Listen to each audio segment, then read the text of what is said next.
Hey dear soul, and welcome to this reading. So, you're living life just like me, and I know what it's like to carry trauma. Not just the physical scars, but the emotional, spiritual, and social. Today I want to talk to you, whoever you are, wherever you come from, about something vital. You can heal, you can be empowered despite trauma. Because while trauma changes us, it doesn't have to define us. So, first let's look at what trauma is and how it shows up. Maybe it's physical. You were wounded, injured, ill, or pushed to your body's limits. Maybe it's emotional. You felt fear, betrayed, shame, loss, or other things. Maybe it's spiritual. Your sense of meaning or purpose was shaken. Maybe it's social. Your relationships changed. Trust was broken. You felt isolated or alien. Often it's all of them. I'll give you a real life example. So, if you have a narcissist as your mother, they use a lot of gaslighting, which is making the person not believe themselves. And you feel guilty and shameful. Okay. So, when you return from a PTSD, post-traumatic stress disorder, or complex post-traumatic stress disorder event that's part of life, and as well as if you were in the military for service, your body still remembers the explosions. It also remembers what you've witnessed. Your sense of purpose was thrown, and your relationship shifted. If any of that resonates with you, you are not alone. It's important to say what happened to you matters. The responses you have are normal responses to abnormal events.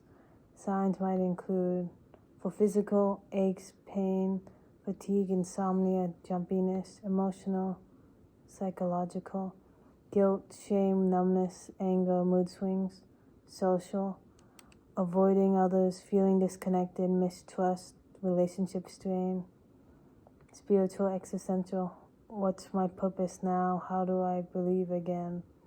Who am I now? Just recognizing this is step one. It's okay to say something changed in me. Okay, now let's talk about empowerment. Healing doesn't mean forgetting or pretending nothing happened. It means integrating the trauma into your story so it becomes part of your story, not the whole of you.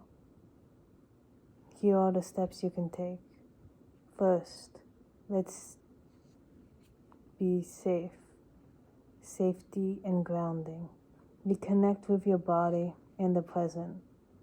Simple practices, deep breathing, grounding in the feet, noticing your surroundings. Next, support and connection. Trauma isolates. Seek safe people, a friend you trust, a therapist, a group. You don't have to walk this alone. Now, narrative and meaning making. Tell your story. When you're ready, ask, what did this teach me? How has this changed me? This is where the spiritual healing lives. Because when people have experienced something, they connect meaning to it. And when you connect meaning, that can define your life. So if you redefine the meaning something has on you, then you can redefine your life to something you want. Like you can say the military traumatized me, but after you heal, you could say the military has taught me time management, and has taught me to become a better person, you know? So, embodied healing. Move the body, walk, stretch, breathe. The trauma might live in your body. Help the body know it's safe now. Relational repair. Where possible, we build trust, reach out, say what you need. Social healing is part of reclaiming life.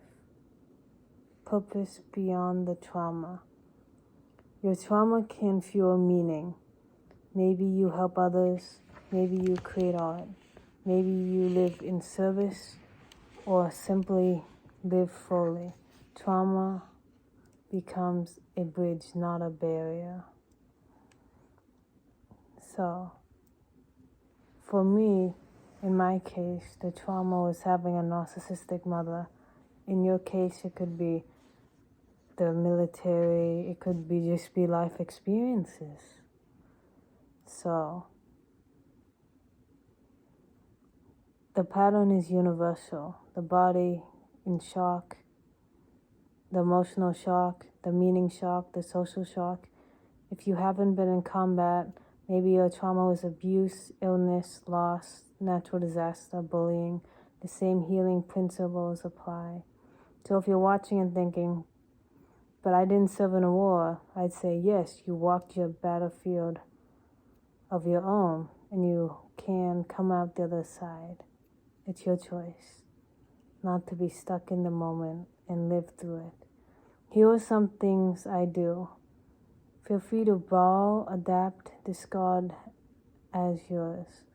Write a letter to the younger me or the one to the trauma, and then burn it safely, tear it, ritual release.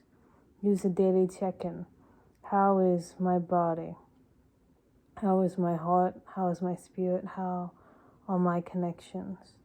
Create a safe zone in your mind or space, a place where you go when you feel triggered. Visualize, breathe, and ground.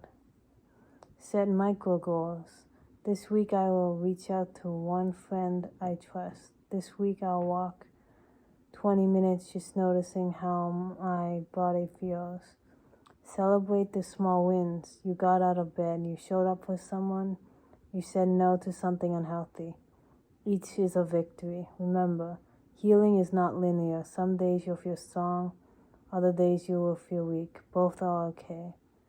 So my message to you is this. Your trauma does not dictate your future. It may shape your journey, but you get to steer. You are not defined by what happened to you, but by what you choose to become afterwards. If you've been wounded, body, mind, heart, soul, relationships, you can be whole again. You can be whole again. You can be whole again. Not because someone fixed you, but because you grew through it. Because you chose you. Because you turned pain into power. Thank you for being brave enough to watch this and brave enough to do the work. If you want to talk more, to explore healing tools, or to share your story, I'm here. Be safe, be seen, be you. Bye.